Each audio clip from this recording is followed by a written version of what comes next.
One thing, if you have um, an argument about something, which there's a debate.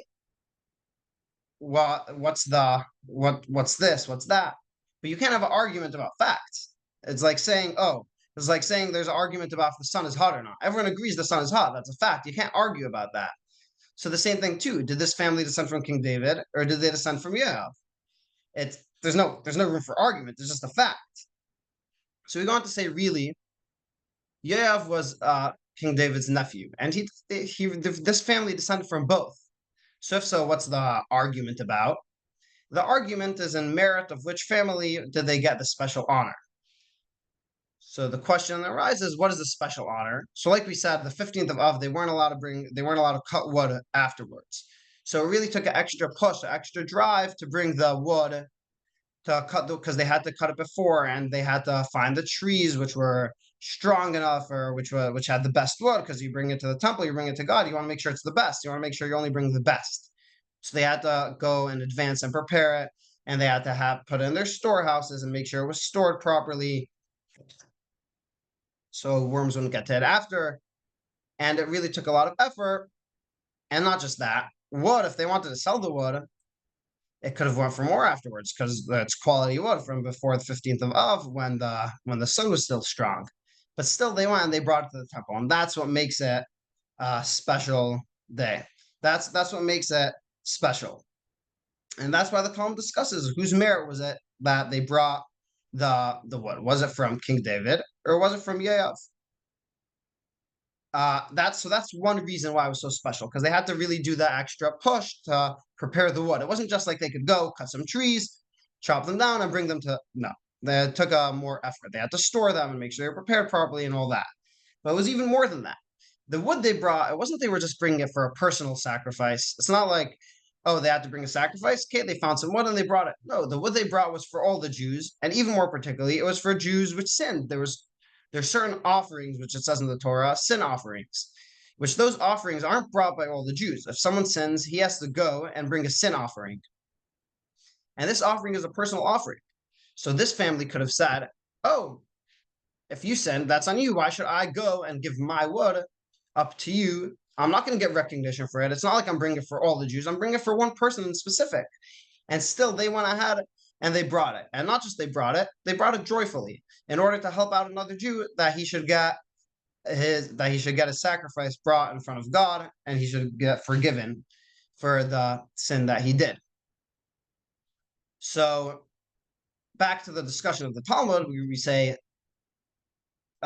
who did they descend from? Did they descend from King David or did they descend from Yoav?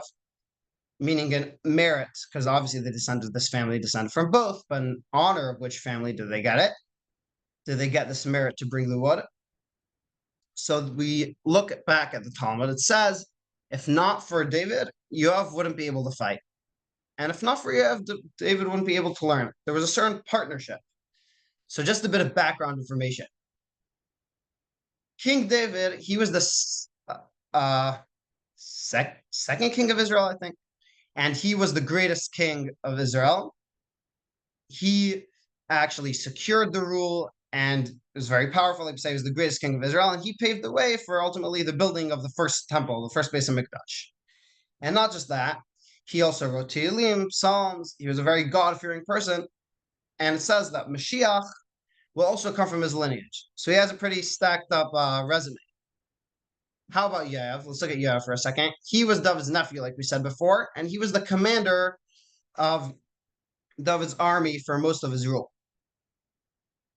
And his traits, he also was very powerful, and he was very loyal to the cause. But not always did he agree with what David said. He helped them to win the wars, and he also caused some rebellions that happened during his kingship. But they didn't always see eye to eye. For example, this one example of this, there was a war between Shaul and King David, and they came to make peace. The general of Shaul's army came to make peace, and Yoav took him to the side and he stabbed him, I believe. He killed him. So, and David, he mourned that, and he wasn't too happy, to say the least, with Yoav's actions then. But Yoav was very powerful, and David didn't always have complete control over what he did. So they were each unique in their own ways, and they had a certain partnership. Both of them, they had extreme self-sacrifice to God and extreme humility. For example, David, he sat most of the day and he learned. And Yoav, he was out on the battlefield most of the day, even though it wasn't necessarily what they both wanted to do. It could be King David wanted a bit more of the action. He wanted to see a bit more what's going on. But what was demanded from him? What was demanded from him? To sit down and learn. And like the Talmud says, if not for David, Yoav wouldn't be able to fight. And if not for Yoav fighting, David wouldn't be able to sit down and learn. Kind of like we see now in Israel. And there's a bit of a controversy there about the you have to have both people. You have the soldiers and you have the people who sit down and learn, and both of them are equally as important. You can't have the people that sit down and learn without the people that are actually out there on the battlefield. On the other hand, in order to bring God's blessings, you also have to have the people that sit down and learn. So Yoav, it was more expressed. How was his connection to God more expressed? It was more expressed by dealing with the world. He went out and he dealt with the world. Not just he dealt with the world, he fought his enemies. And on the other hand, David, what was the fundamental difference between David and Yoav? David, he was more abstract. He was more away from the day-to-day action of the world. And he more sat down and focused on learning. And this isn't the only partnership like this where we see in Torah where one person, even though every person has an obligation to learn and deal with the world, you can't just be like, oh, I'm just going to sit down and learn, and I'm not going to worry about the world at all. No, it says in the Code of Jewish Law, where it quotes it from somewhere, I believe. I don't remember where it quotes it from, but it's better to, about Shabbat, if you can't afford to make your Shabbat special, because you're supposed to have special food and special, you're supposed to honor Shabbat, it's better to make your Shabbat like a weekday and not be like dead weight. So, meaning, and not just request money from other people. So you have to do a bit of both. But some people are more focused on the learning, and some people are more focused on dealing with the world. So we see that, and we see this elsewhere in Torah. We see by Yisachar and Zevulun, two of the tribes, that they had a partnership. Zevulun, it says he was on the coast. What does that mean? He constantly dealt with the world because he always would go to the ports and go out on boats and make sure all the merchandise came in. He was a businessman.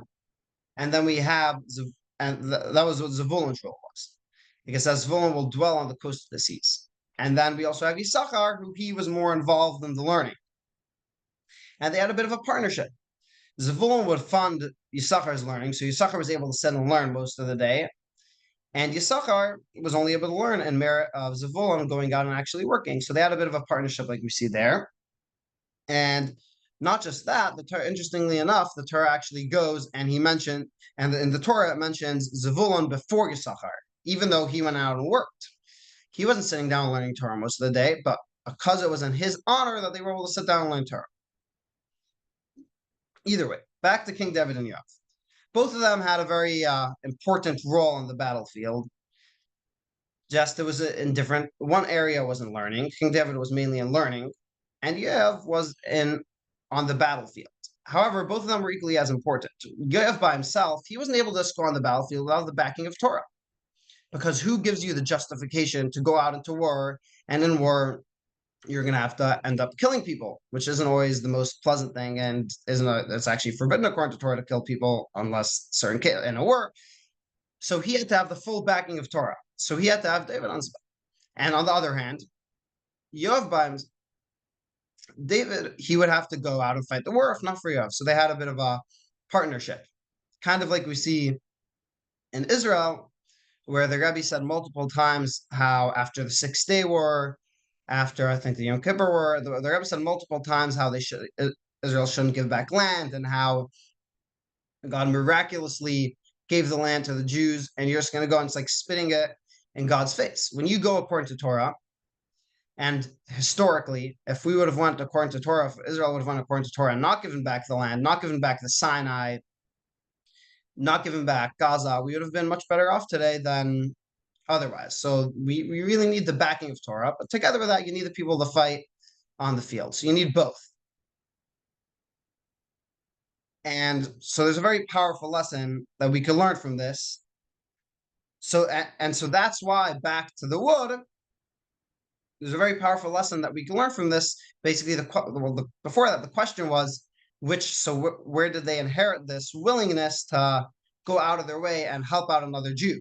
Because King David and Yoav both went and helped out their fellow Jew, and all the Jews really, just in different ways. One was more expressed through learning Torah, and what was more expressed through being out there and fighting the world. So what's the lesson we can learn from this? Some people they go and they give gifts to God, and they benefit from them in return. For example, they bring the sacrifices of the animal and birds. There's different animals and birds which are sacrifices which you bring before God, and when you bring them, God recognizes you. People are like, "Oh, you brought the sacrifice." It's an honorable thing because your sacrifice is getting brought in front of God. And then there's another type of offering, like the wood offering, where it wasn't even an offering in and of itself. It wasn't a sacrifice that was brought on the temple, that was brought on the altar. It was just the wood. It was mere firewood. And the giver, this family, they didn't receive a plaque of honor. They didn't get a star seat in the front of the show in honor of their contribution. It was more low key. And still, they gave it, even though they wouldn't necessarily get the most recognition from it. And not just they gave it, but they gave it with joy. Why did they do it? All in order to help out another Jew. So what's the lesson that we can learn from this for in our personal lives? Someone may say, you could take your hard-earned money that you had to put your blood, sweat, and tears, and fine, you're going to donate it. Why? Because God says you have to give 10% of your earnings to charity. Fine, you give 10% of your earnings to charity, no questions.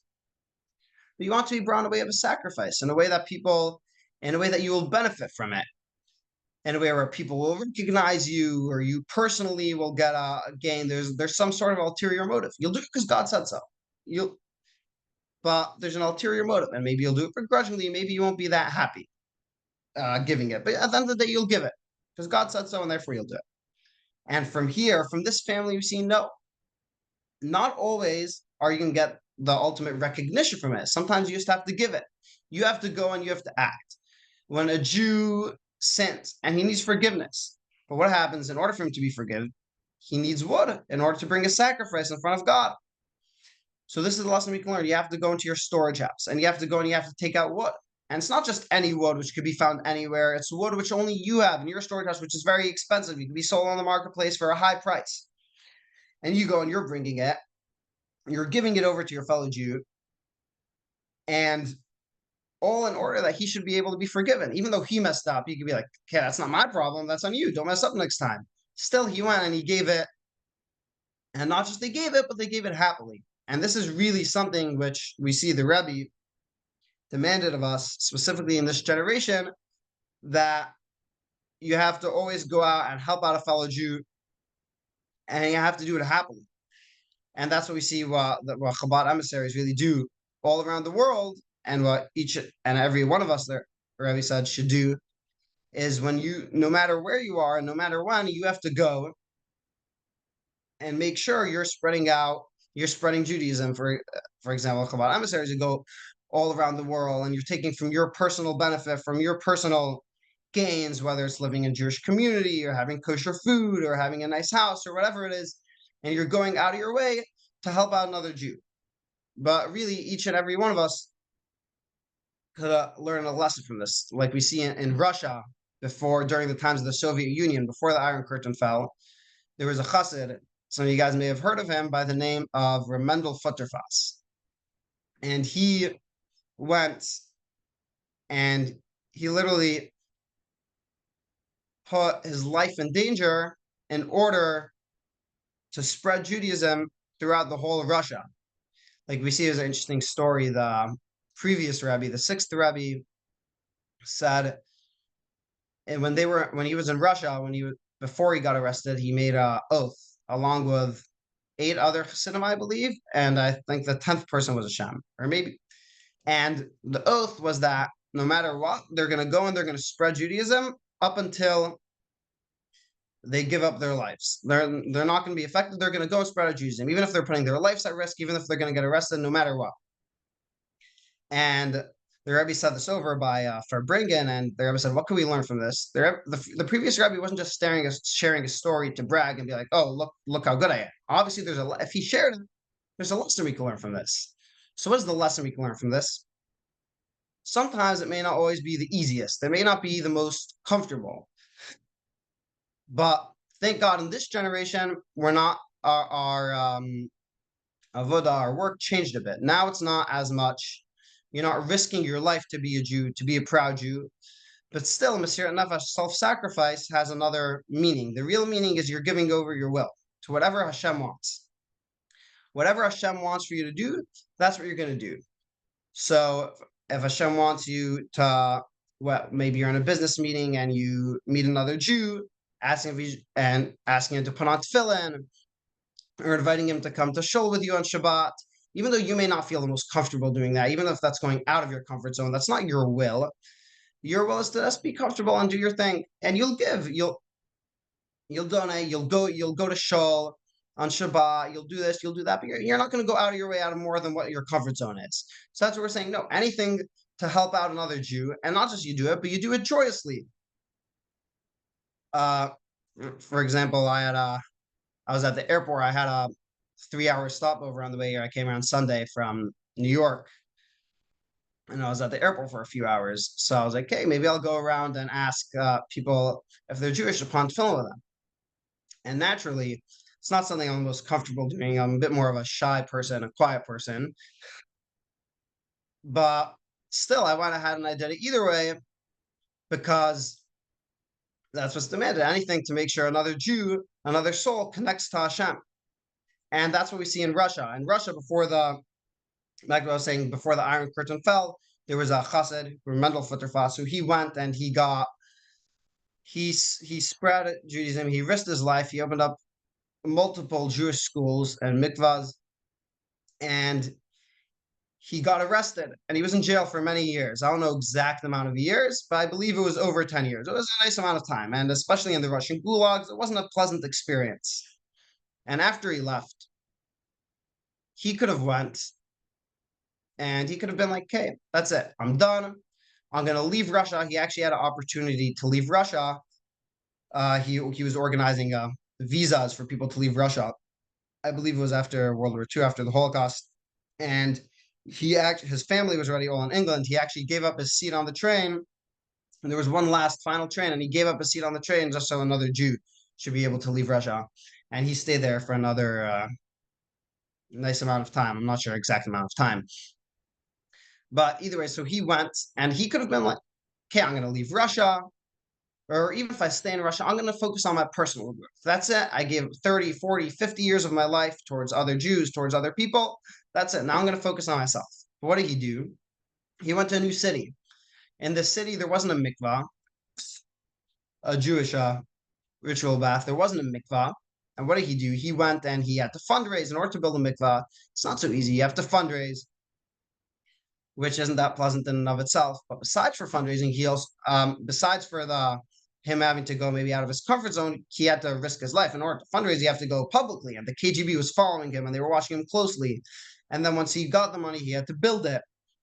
And even once it was built, he had to heat it up and then announce, because people had to know. In order to go to the mikvah, people had to know it was up and running.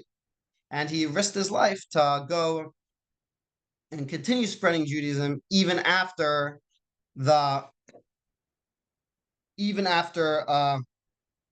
he already left prison. He already left jail.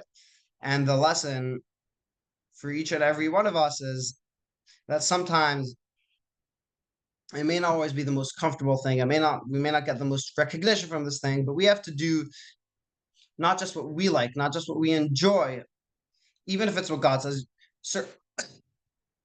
Unless you could pick and choose. Oh, I'll do this, I'll do that, but this thing, that's not for me. Or okay, I'll give, but only to certain things or whatever it is. So that's what this family really comes and teaches us. And especially in this generation, that we have to do anything possible to help out another Jew. And God willing, that will bring Mashiach, like the Rambam Maimonides says that through the world, we have to look at the world as if it's a scale, and the scales are equal. And our one good deed could tip the scales and bring Mashiach immediately, even though seemingly after so many years, our one thing is going to be what brings Mashiach. But still, the Rambam says it, Maimonides says it, so it's part of Torah. And even though it may not seem that realistic, it's true. And our one good deed could tip the scales and bring Mashiach. So yeah, thank you.